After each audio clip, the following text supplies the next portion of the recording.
देखो हम एक क्वेश्चन करें, जैसे मान लो हमें एक नेचुरल नंबर n दिया गया है ऐसे 2 की पावर 3, 3 की पावर 4, 5 की पावर 7, ऐसे नेचुरल नंबर हमें एक दिया गया।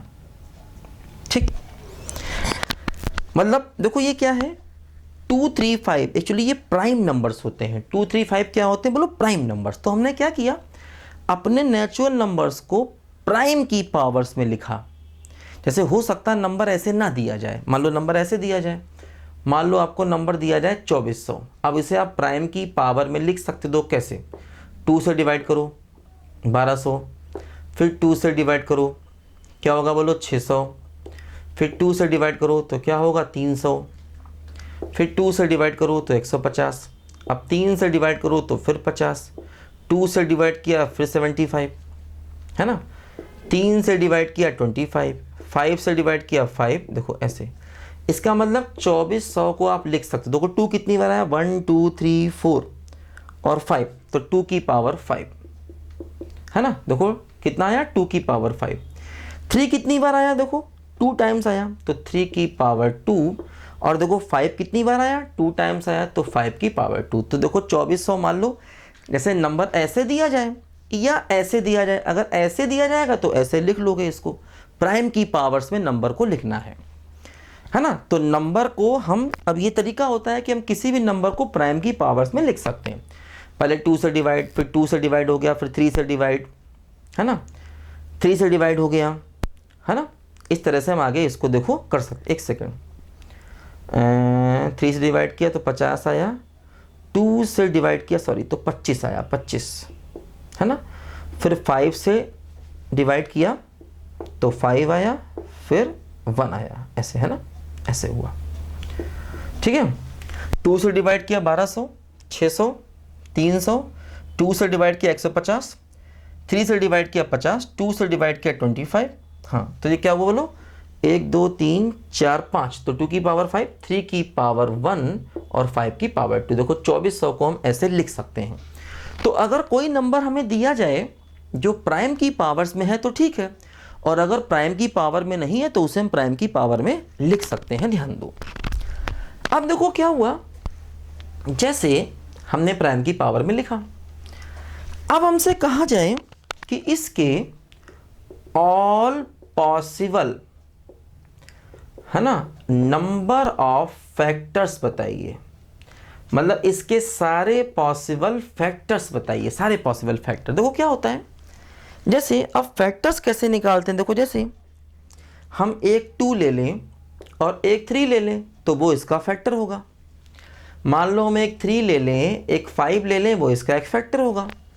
मान लो हम 2 की पावर 2 ले लें, 3 की पावर 3 ले लें, 5 की पावर 2 ले लें, वो भी इसका एक फैक्टर होगा। मान लो हम 2 की पावर 3 ले लें, 3 की पावर 4, 5, मतलब सभी को ले लें, वो भी इसका एक फैक्टर होगा। और किसी को भी ना लें, मतलब 2 की पावर 0 ले लें, 3 की पावर 0, 5 की पावर 0, मतलब किसी को भी नहीं लिया, मतलब 1, तो देखो 1 इसका एक फैक्टर है, 1 भी इसका एक फैक्टर है। तो मतलब नंबर ऑफ फैक्टर का मतलब ये देखो 3 चीजें एक जैसी हैं। देखो क्या है, देखो 2, 2, 2, ये देखो 4 चीजें एक जैसी हैं, और देखो ये 7 चीजें, सॉरी हाँ 7 चीजें एक जैसी, 1, 2, 3, 4, 5, 6, 7, देखो 3 चीजें एक जैसी हैं, 4 चीजें एक जैसी हैं, और 7 चीजें देखो एक जैसी हैं। तो अब हमें नंबर ऑफ पॉसिबल फैक्टर निकालने। इसका मतलब देखो ये हुआ कि इनमें से आप किसी को भी ले या ना लें, तो 3 चीजें एक जैसी, ले या ना लें, तो देखो 3 + 1, 4 केसेस। 4 चीजें एक जैसी हैं, है ना। अब इनमें से आप एक को भी ले सकते हैं, 2 को भी, 3 को भी, चारों को भी, तो कितना हो गया बोलो 4 + 1। और देखो ये 7 चीजें एक जैसी हैं, इसमें से एक को ले सकते हैं, 2 को ले सकते हैं, 3 को, 7, तो किसी को भी ना लें, तो 7 + 1, ध्यान दो, है ना। तो 3 चीजें एक जैसी हैं, ले या ना लें 3 + 1, 4 चीजें एक जैसी हैं, ले ना लें 4 + 1, 7 चीजें एक जैसी, ले ना लें, तो क्या हुआ बोलो 4 × 5 × 8। तो ये हमारे सारे फैक्टर्स हो गए, सारे के सारे पॉसिबल फैक्टर्स। क्योंकि देखो हम 1, 2 ले लें, 2 को 2 बार ले लें, 2 को 3 बार ले लें, या कोई भी 3 ले लें, कोई भी 3 ना लें, है ना, चारों के चारों 3 ले लें। मतलब ये चीज़ें एक जैसी, ये एक जैसी या एक जैसी, इसमें से किसी को लें या ना लें। मतलब या तो 0 लें या 1 लें या 2 लें या 3 ले लें। अब ये चीज़ें भी या तो 0 लें या 1 लें या 2 लें या 3 लें या 4 ले लें। यहाँ पर भी तो वो हमको पॉसिबल फैक्टर देगा। तो अभी जो हमने पिछला क्वेश्चन किया था वही ये क्वेश्चन है। तो देखो ये हमारे सारे के सारे पॉसिबल फैक्टर्स हो गए। ये हमारे क्वेश्चन का आंसर हो गया, ऑल पॉसिबल फैक्टर्स। देखो अब जैसे मान लो हमसे वो ये कहे, अब देखो जो आपने फैक्टर्स लिया है इनमें एक फैक्टर वो भी शामिल है जिसमें आपने सबको ले लिया होगा, क्योंकि अगर सबको ले लिया तो ये नंबर खुद ले लिया, और नंबर खुद ले लिया तो वो भी अपने आप का फैक्टर हो गया। अगर हमने सभी को ले लिया मतलब सबको ले लिया, सबको ले लिया मतलब नंबर खुद शामिल है, और नंबर खुद शामिल है तो वो अपने आप का फैक्टर है। और एक केस वो जिसमें हमने किसी को नहीं लिया, अगर किसी को नहीं लिया तो मतलब हमने 1 को लिया, तो 1 भी इसका एक फैक्टर है। तो इसमें ये नंबर खुद भी शामिल है और 1 भी शामिल है, ध्यान दो। ठीक, अब मान लो अगर हम कहें कि all possible factors excluding 1 and n, मतलब जो पॉसिबल फैक्टर है उनमें 1 नहीं चाहिए और n नहीं चाहिए, तो क्या करेंगे, ये जो आंसर आया है, ये जो आंसर आया ना 4 × 5 × 8, इस पूरे आंसर में से 2 निकाल देंगे, क्योंकि एक फैक्टर 1 और एक n, 1 भी इसमें है और n भी इसमें, ये 2 फैक्टर ऐसे हैं जो इसमें हैं और वो हमें चाहिए नहीं, तो 1 और n दोनों को निकाल देंगे, ध्यान दो। ठीक, मान लो सवाल ऐसा कहे ऑल पॉसिबल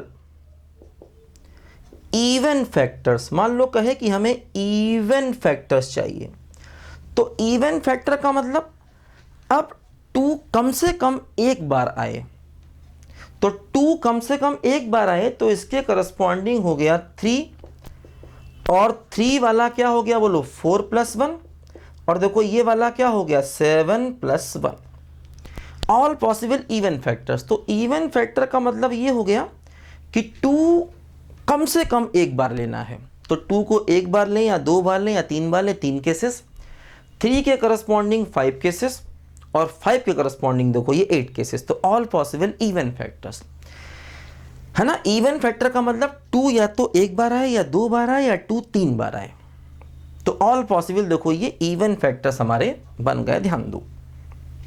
ठीक है, अच्छा अब देखो, है ना, ऑल पॉसिबल इवन फैक्टर्स हो गए। ठीक है, तो अब देखो जैसे मान लो वो हमसे ऐसा कहे कि अब इसमें बहुत से सवाल बन सकते हैं। ठीक है, देखो मान लो वो हमसे कहे ये कि ऑल पॉसिबल फैक्टर्स, है ना, ऑल पॉसिबल, है ना, मान लो वो हमसे कहे ऑल पॉसिबल ऑड फैक्टर्स, मान लो ऑड फैक्टर्स कहे। अब ऑड फैक्टर्स कहे इसका मतलब ये हुआ कि आपको 2 लेना ही नहीं है,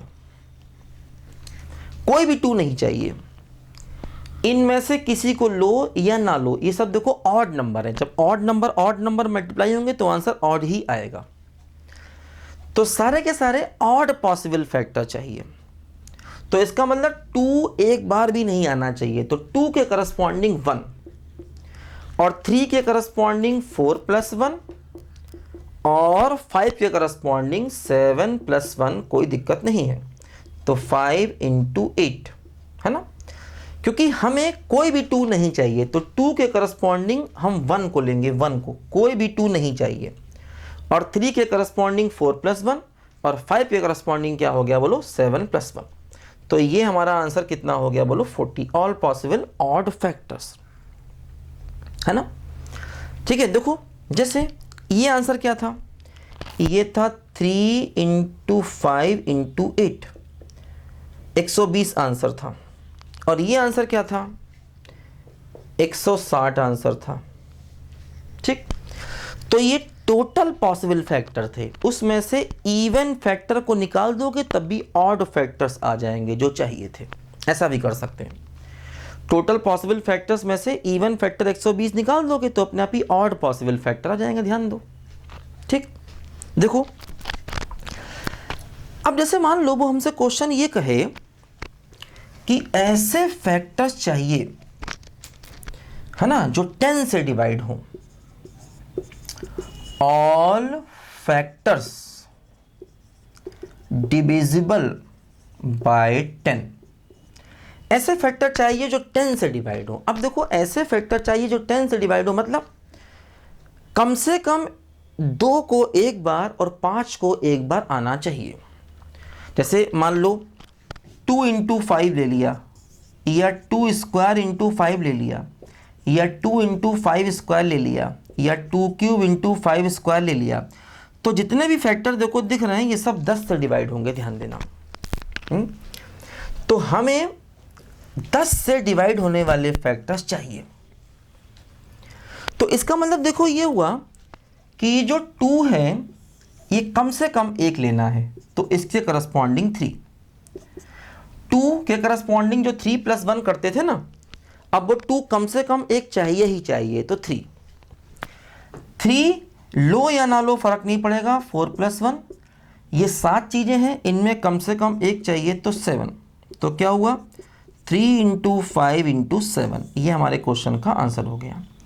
ऑल फैक्टर्स डिविजिबल बाय 10, ऐसे फैक्टर जो 10 से डिवाइड हो, तो इनके करस्पॉन्डिंग कम से कम एक लेना है तो 3, इसमें से लो या ना लो तो 4 + 1, इनमें से भी कम से कम एक चाहिए तो 7। तो ये वो फैक्टर्स हो गए जो 10 से डिवाइड होंगे। ठीक, अब देखो ऐसे बहुत से सवाल हम बना सकते हैं। ठीक है, ऐसे नए नए और भी कई सारे क्वेश्चंस यहाँ पर बन जाएंगे। अब देखो एक क्वेश्चन इसमें ये होता है, जैसे वो कहता है कि सारे फैक्टर्स का सम बताइए। जैसे एक क्वेश्चन वो इसमें ऐसा कहता है कि find sum of all possible factors, मतलब जो हमारे पॉसिबल फैक्टर्स हैं उनका सम बताइए। जितने हमारे पॉसिबल फैक्टर्स हैं उन सब का सम बताइए। देखो अब क्या करते हैं, अब इसका तरीका देखो ये होता है, जैसे 2 की पावर 0, 2 की पावर 1, 2 की पावर 2, 2 की पावर 3, एक ब्रैकेट। देखो 3 की पावर 0, 3 की पावर 1, 3 की पावर 2, 3 की पावर 3, 3 की पावर 4। फिर देखो 5 की पावर 0, 5 की पावर 1, 5 की पावर 2 और 5 की पावर 7। ऐसा करने से हमें सारे फैक्टर्स का सम मिल जाएगा। देखो उसकी वजह क्या है, जैसे मान लो आपके पास 3 चीज़ें हैं, A1 + B1 + C1 और A2 + B2 + C2 और A3 + B3 + C3। मान लो 3 चीज़ें, इनको मल्टीप्लाई करो, तो मल्टीप्लाई जब करोगे तो क्या क्या आएगा, एक टर्म ये आएगा A1 A2 A3, एक टर्म ये आएगा A1 A2 और B3, फिर एक टर्म देखो ये भी आएगा A1 और A2 और C3, फिर देखो एक टर्म ये भी आएगा B1 A2 A3, फिर एक टर्म देखो ये भी आएगा B1 C2 B3, फिर देखो एक टर्म ये भी आएगा C1 A2 A3। मतलब हर टर्म में एक टर्म यहाँ का होगा, एक यहाँ का होगा, एक यहाँ का होगा, हर टर्म में एक यहाँ का होगा, एक यहाँ का होगा, एक यहाँ का होगा, हर एक टर्म में एक यहाँ का होगा, एक यहाँ का, ऐसे करके टर्म आएंगे। तो देखो जब तुम इन सबको सम करोगे, जैसे मान लो अब तुमने अगर इन सबको मल्टीप्लाई किया, तो अगर इन सबको मल्टीप्लाई किया तो क्या होगा, एक टर्म यहाँ से आएगा, एक कोई भी यहाँ से आएगा और एक कोई भी यहाँ से आएगा, ऐसे। फिर एक कोई यहाँ से आएगा, एक कोई यहाँ से आएगा और एक कोई यहाँ से आएगा, ऐसे। फिर एक टर्म कोई यहाँ से आएगा, एक टर्म कोई यहाँ से आएगा, एक कोई यहाँ से आएगा। तो क्या हुआ, ये सारे के सारे क्या हैं, ये सारे फैक्टर्स ही तो हैं उसके। देखो ये सारे क्या हैं, ये सारे उसके फैक्टर्स ही तो हैं, तो इन्हीं फैक्टर का ही तो हमें सम चाहिए और वो देखो इसमें आ रहा है। तो ये तरीका होता है सारे पॉसिबल फैक्टर्स के सम को निकालने का, मतलब फैक्टर नहीं चाहिए, फैक्टर का सम चाहिए। तो ये मेथड ध्यान रखो। अब देखो इसे आगे कैसे सिंप्लीफाई करना, एक्चुअली जीपी से जोड़ना है। देखो जैसे डायरेक्ट भी जोड़ सकते हैं। अब ऐसे मान लो ये है 1 + 2 + 4 + 8, ये देखो 1 + 3 + 9 + 27 + 81, है ना। अब देखो ये ज़्यादा है तो इसको जीपी से जोड़ लो, 5 की पावर 0, 5 की पावर 1, 5 की पावर 2, 5 की पावर 7, तो 1 + 5 + 5 स्क्वायर 5 की पावर 7, तो क्या होगा a 1 - r की पावर n अपॉन 1 - r, तो a हो गया 1, r कितना हो गया 5, और कितने टर्म है बोलो 8 अपॉन 1 - 5, तो क्या बचा 5 की पावर 8 - 1 अपॉन 4, देखो ये इसका सम बचा। तो हम जीपी से भी सम करके लिख सकते हैं, नहीं तो डायरेक्ट करेंगे तो लंबा हो जाएगा, है ना। देखो क्या है ना, ये एक एक्चुअली ये एक ज्योमेट्रिक प्रोग्रेशन है। देखो इसका कॉमन रेशो सेम है ना, ये 1, ये 5, ये 5 स्क्वायर, ये 5 7, देखो ये एक जीपी है। तो जीपी का सम क्या होता है a 1 - r की power n upon 1 - r, a का मतलब फर्स्ट टर्म, r का मतलब कॉमन रेशो 5, n का मतलब नंबर ऑफ टर्म कितने 8, तो 1 - 5 की पावर 8 अपॉन 1 - 5, तो देखो -4 बचा, तो क्या बचा 5 की पावर 8 - 1 अपॉन 4, तो देखो जीपी का सम आ गया। अब इन सबको सिंप्लीफाई करेंगे तो हमें सारे के सारे फैक्टर्स का सम मिल जाएगा। ध्यान दो, मतलब देखो जैसे इस क्वेश्चन को अगर हम जनरलाइज करें, इसको लिखो जल्दी से, इस क्वेश्चन को देखो अगर हम जनरलाइज करें तो जैसे मान लो अगर हमारे पास ऐसा क्वेश्चन है, मान लो क्वेश्चन ये है कि एक नंबर n दिया है, p1 की पावर α1, p2 की पावर α2 से लेके pk की पावर αk, मतलब p1 p2 p3 pk ये सब प्राइम नंबर्स हैं दिया गया। अब क्वेश्चन ये है कि find number of all possible factors, सारे के सारे पॉसिबल फैक्टर्स बताइए। तो क्या होगा, देखो ये α1 चीज़ें हैं तो α1 + 1, इनमें से किसी को लो ना लो। ये α2 चीज़ें हैं तो α2 + 1 अप टू αk + 1, ऐसे हम एक फार्मूला बना सकते हैं सारे पॉसिबल फैक्टर्स। अब जो पॉसिबल फैक्टर्स आप ले रहे हो इसमें 1 भी शामिल है और n भी शामिल है, ध्यान रखना। अच्छा फिर देखो जैसे हमसे कहा जाए कि sum of all possible factors, sum of all possible factors, तो जैसे ये किया था, देखो क्या p1 की पावर 0, p1 की पावर 1 से लेकर के p1 की पावर α1। सेकेंड केस देखो p2 की पावर 0, p2 की पावर 1 और p2 की पावर α2, इस तरीके से देखो pk की पावर 0, pk की पावर 1 और pk की पावर αk, ऐसे करके देखो ये सम ऑफ ऑल पॉसिबल फैक्टर्स। अब देखो जैसे इसमें कॉन्सेप्ट और भी आता है, वो देखो ये कि जैसे मान लो हम इसको दो फैक्टर्स में ब्रेक करें। जैसे मान लो अगर हमारे पास एक नंबर है, मान लो एक नंबर ले ले हम 2 × 3 × 5, ये नंबर ले ले मान लो हम। अब हम इसको दो फैक्टर में ब्रेक करें। देखो जैसे एक फैक्टर ले लें 2 × 3 और एक ले लें 5, एक फैक्टर ले लें 2 और एक ले लें 3 × 5। देखो जैसे दो फैक्टर में ब्रेक किया और ऐसे ब्रेक किया कि ये दोनों एक दूसरे के को प्राइम है। को प्राइम का मतलब इन दोनों में कुछ भी कॉमन नहीं है।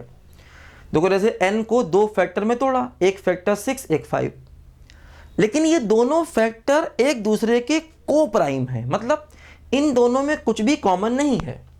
अब देखो ऐसा भी कर सकते हैं, एक 5 ले लिया, एक 2 × 3 ले लिया, है ना। ऐसा भी कर सकते हैं, एक 1 ले लिया और एक 2 × 3 × 5 ले लिया, ऐसा भी कर सकते हैं। मतलब 1 के अलावा कोई और फैक्टर कॉमन नहीं है। दो को प्राइम का मतलब ऐसे मान लो मैंने कहा 3 और 7 आपस में को प्राइम है, इन दोनों में कुछ भी कॉमन फैक्टर नहीं है एक्सपेक्ट 1 1 के अलावा। मान लो 3 और 4 ये दोनों एक दूसरे के को प्राइम है। हाँ, जैसे 5 और 10 ये को प्राइम नहीं है क्योंकि देखो इनमें 5 कॉमन है दोनों में, ठीक है। तो जैसे हम किसी भी अपने नंबर को दो दो फैक्टर में तोड़ें और ऐसे तोड़ें कि वो दोनों एक दूसरे के को प्राइम हो। देखो जैसे इसी में कहा जाए number of ways of dividing n into 2 factors, है ना। n को 2 फैक्टर्स में डिवाइड किया गया, है ना, such that they are coprime to each other. मतलब n को दो दो फैक्टरों में तोड़ा गया और ऐसे तोड़ा गया कि वो दोनों फैक्टर एक दूसरे के को प्राइम है। तो देखो इसका पॉसिबल वे क्या होगा, इसका होगा ये अल्फा 1 प्लस 1 अल्फा 2 प्लस 1, है ना। देखो ध्यान दो, सॉरी, है ना, इसका होगा 2 की पावर k माइनस 1, है ना, 2 की पावर k माइनस 1। n को 2 फैक्टर में डिवाइड किया गया और ऐसे डिवाइड किया गया कि वो दोनों एक दूसरे के को प्राइम हैं। k क्या है, k मतलब कितने प्राइम नंबर हैं। देखो जैसे इसमें k प्राइम नंबर है तो 2 की पावर k माइनस 1। अच्छा, इसी में ऐसे कहा जाए कि number of ways of dividing n, number of ways of dividing n into 2 factors, बस ऐसा कहा जाए कि 2 फैक्टर्स में डिवाइड करना है, वो एक दूसरे के को प्राइम है या नहीं इससे मतलब नहीं, 2 फैक्टर में डिवाइड करना। तो देखो इसका तरीका ये होता है अल्फा 1 प्लस 1 अल्फा 2 प्लस 1, जो सारे के सारे पॉसिबल फैक्टर हैं, है ना, ये उसी को 2 से डिवाइड कर दो, 2 से डिवाइड कर दिया, है ना। और अब ऐसे कई बार क्या होगा कि जरूरी नहीं है कि ऊपर का नंबर 2 से डिवाइड ही हो जाए। जैसे मान लो ये पूरा ऑड आ जाए, ये भी ऑड आ जाए, ये भी ऑड आ जाए। ये पूरा नंबर ऑड कब आ जाएगा, जब अल्फा 1 इवन होगा, अल्फा 2 इवन होगा और ये भी इवन होगा। मान लो अल्फा 1 भी इवन है, अल्फा 2 भी इवन है, अल्फा के भी इवन है। तो अगर ये भी इवन, ये भी सब इवन है तो ऊपर के सारी संख्याएं क्या हो जाएंगी, ऑड। तो उनको 2 से डिवाइड करना पॉसिबल नहीं है। तो ऐसे केस में क्या करेंगे, हम अल्फा 1 प्लस लेंगे, अल्फा 2 प्लस 1 लेंगे और डैश डैश डैश अल्फा के प्लस 1 लेंगे और प्लस 1 करके 2 से डिवाइड करेंगे। ध्यान दो, है ना। अगर ये 2 से डिवाइड करना संभव नहीं हुआ तब, अगर 2 से डिवाइड करना इसका पॉसिबल हुआ तब तो ऐसे करेंगे, और अगर इसका 2 से डिवीजन पॉसिबल नहीं हुआ तो पूरे में प्लस 1 करके 2 से डिवाइड करेंगे। तो ये क्या होगा, n को 2 फैक्टर में तोड़ने का मेथड। वो एक दूसरे के को प्राइम है या नहीं, बस 2 फैक्टर में तोड़ना है। इसमें क्या है, 2 ऐसे फैक्टर में तोड़ना है कि जिससे वो एक दूसरे के को प्राइम हो। अब ये फार्मूले कहाँ से आए ये बताऊंगा मैं आपको, अभी पहले लिखो इसको। हालांकि ये आईआईटी पूछेगा, इसके चांसेस बहुत रेयर हैं। ये कॉन्सेप्ट आईआईटी पूछेगा, इसके चांसेस रेयर हैं, हालांकि पूछने को पूछ भी सकता है, क्योंकि इसके पीछे क्या लॉजिक है, ये फार्मूले कहाँ से आए, ये मैं आपको समझाऊंगा। इसको भी लिखो जरा ध्यान से, ठीक है। देखो अब जैसे एक क्वेश्चन देखो, इसमें यह होता है कि number of natural numbers lesser equal to n that are coprime to n, मतलब n से छोटे नेचुरल नंबर चाहिए, n से छोटे या बराबर नेचुरल नंबर चाहिए, n मतलब ये, और ऐसे चाहिए जो n के ही को प्राइम हो। मतलब उनमें और n में कोई कॉमन फैक्टर ना हो, है ना। n से छोटे ऐसे नेचुरल नंबर चाहिए जो कि n के को प्राइम हो, मतलब उनमें और n में कोई कॉमन फैक्टर ना हो। देखो उसका तरीका क्या होगा, n ब्रैकेट में 1 माइनस 1/p1, सेकेंड में 1 माइनस 1/p2 और लास्ट में 1 माइनस 1/pk। तो ये एक फार्मूला है जिससे हमें वो सारे नेचुरल नंबर मिलेंगे जो कि n से छोटे हैं और को प्राइम है। ध्यान दो, n का मतलब ये वैल्यू पूरी रखेंगे, 1 minus 1/p1, 1 minus 1/p2 and so on 1 minus 1/pk। इस बात को ध्यान दो, है ना। तो ये हमें कॉन्सेप्ट सारे ध्यान रखने हैं। हालांकि ये आईटी पूछेगा, इसके चांसेस बहुत रेयर है, आईटी ने ऐसा सवाल कहीं पूछा नहीं आज तक। तो लेकिन फिर भी ऐसे सवाल आपको मिलेंगे इधर उधर किताबों में या पैकेज वगैरह में, तो आप आसानी से उनको कर पाएंगे। तो ये कुछ फार्मूले हैं जो कि दिमाग से उतरते रहेंगे हमारे। हालांकि अब ये सब फार्मूले दिमाग में रखना आसान नहीं होता, ये आप आज रखोगे 6 महीने उतर सकते। तो परेशान मत हो, ये कोई इतनी इंपॉर्टेंट चीज़ें नहीं है। मतलब आईआईटी इनमें से पूछेगा, इसके चांसेस बहुत रेयर हैं, लेकिन किताबों में सवाल दिए होते हैं, इसलिए इनको पढ़ना और सीखना ज़रूरी है। लिखो सब बच्चे ध्यान से, है ना। इन दोनों में चॉइस है, अगर ऐसा पॉसिबल हुआ तो ठीक है, और ना पॉसिबल हुआ तो +1 करके 2 से डिवाइड कर देंगे। ठीक है, इस बात को यहाँ पर लिख लो।